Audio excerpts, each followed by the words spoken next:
This is a summary of the fourth season of Debbie and Carrie, The Next Generation. Only a few weeks after their 40th anniversary, Debbie put Carrie's loyalty to the ultimate test by offering to have her go have sex with a man, something that Carrie, despite being bisexual, had never done before.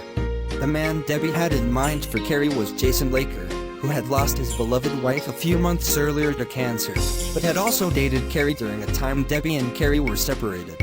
Carrie and Jason spent the night together in a motel room, making love at last. But afterwards Carrie went right back to Debbie, her only true love and life partner. At about the same time, Anna told Jen about her parents divorcing and her father rejecting her because of her mental deficiencies, which broke Anna's heart. Anna decided she wanted to live like a cave dweller. Jen and Mac had actually been cave dwellers, so Jen consulted with Mac. Then Mac consulted with James. And finally Mac consulted with Anna. They finally agreed that to make Anna happy, they would go together to Jen and Mac's original native time of 100,000 years ago. Mac and Anna celebrated her 18th birthday a week later, and Anna said goodbye to her mother.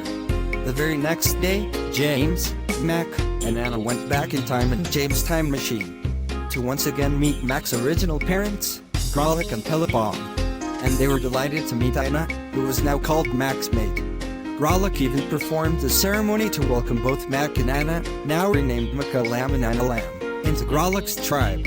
6 months later, Makalam and Analam were fully adapted to life as cave dwellers, and Analam was now pregnant. They would need a cave of their own to live in, so Pelabong proposed they kill a nearby cave bear and steal its cave.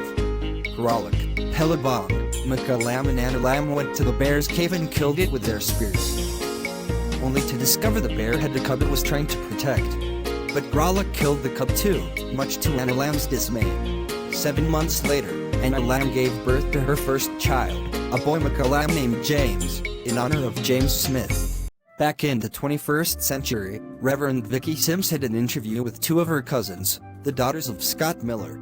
Despite being raised as Muslims, the two, as adults, decided to reject Islam and become atheists, ironically doing to their father what he himself had done to their grandmother Victoria by leaving the Jehovah's Witnesses. To his credit, Scott admitted to that in a letter he later wrote to Carrie. And in turn, despite being atheist herself, Carrie did affirm that Scott becoming Muslim had made him a better person and suggested his daughters wanted themselves to be better people by leaving Islam. Jen would eventually graduate from high school and decided she would be a scientist like her cousin Richard Sims. But she also wanted to have a child, and for that, she needed a sperm donor, since she was lesbian. Help came to her in the form of Tobias Smith, a gay teen who had been rejected by his family and was now homeless. But before Jen, later renamed Jennifer Smith, could carry out her plans, her adoptive father James came down with a deadly strain of the flu and would die as a result. Jennifer had discovered that she was actually infertile. Her fallopian tubes were both blocked, preventing the conception of a baby in her. After Carrie learned of Jennifer's infertility, she offered to have her own uterus and fallopian tubes transplanted into Jennifer so she could finally become a mother. And so the following year, Jennifer finally gave birth to twin daughters, Pelly and Florence. A few years earlier, Richard Sims and Diana Hudson had a daughter of their own, Sandy Maria Sims Hudson. In the year 2075, Chiron, leader of the Sabari race, decides to send an ambassador, Fredrin, to Earth to establish diplomatic relations with humanity. Meanwhile, Sandy Sims Hudson is celebrating her 10th birthday at the Tuscany Tavern, along with her parents, grandmothers and twin cousins.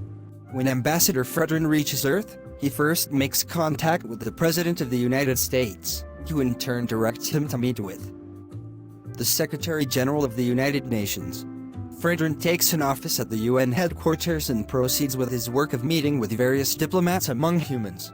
He also gives a speech explaining the political views of the Sabari leadership.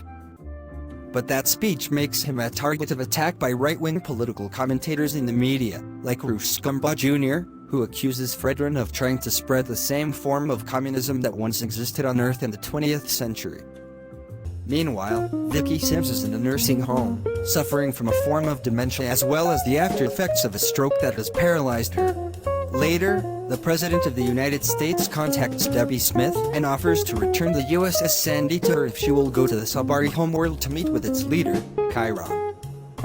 Debbie agrees, so she and her son Richard discuss putting the ship's original time travel device back into it so it will be able to travel between the stars as well as back in time. Meanwhile, the twins Pelly and Florence complain to their grandmother Penny about their being bossed around constantly by their cousin Sandy Maria. Penny consults with Debbie and Carrie, and Debbie in turn consults with Richard, Diana and Jennifer, and they all agree to confront Sandy about her behavior, which they all do to her in a public park, forcing her to back down and apologize to the ones she disrespected. A few days later, Debbie meets with the President of the United States, and she is commanded to go to the Sabari homeworld to bring an ambassador to do for the Sabari what Fredrin did for humans. That ambassador being Daniel Watson. And so the USS Sandy is launched. And for the first time, it makes a warp jump, going from one star system to another. Sabari leader Chiron welcomes the human visitors, but Debbie and Ambassador Watson are dismayed to learn that leader Chiron does indeed rule his planet like communists did on 20th century Earth. Debbie gives an explanation as to why communism was so terrible. But leader Chiron insists that his good intentions make what he is doing justifiable. Jennifer is warned by Dr. Jenkins that she now has cancer of the uterus, and therefore must return to Earth to have a hysterectomy. Upon returning to Earth, Debbie proposes that Jennifer be replaced by a couple she knows. But which one? Richard makes an offer to his two gay fathers, Charles Mackenzie and Michael Jefferson, while Diana makes the same offer to her two lesbian aunts Laura Park and Suzanne Hudson. The two couples in question compete by playing a game of Sorry, which Charles and Michael win, so they join the crew of the USS Sandy.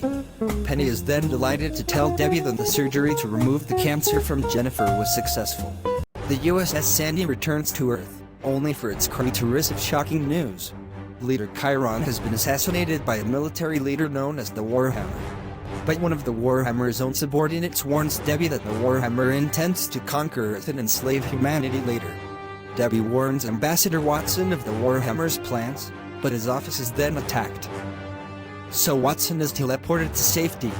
The USS Sandy is then launched and quickly flees Sabari space, as an all-out civil war erupts between the rival factions of loyalists to Chiron and rebels following the Warhammer. Over the course of a week, over 200,000 combatants on both sides are killed. But then a fleet of ships from Earth arrives, led by Admiral Omar, and the Earth ships help defeat the Warhammer. Then it is revealed that Chiron, despite being badly injured, survived the attack on him and he called for the fighting to end. Chiron then meets with Ambassador Watson and Debbie again. They remind him of their earlier discussion, and this time, he is more willing to listen to them, so he resigns as leader and will soon issue a call for new elections to allow the Sabari to transition to a democracy instead of a communist state. And so ends the 4th season of Debbie and Carrie, The Next Generation.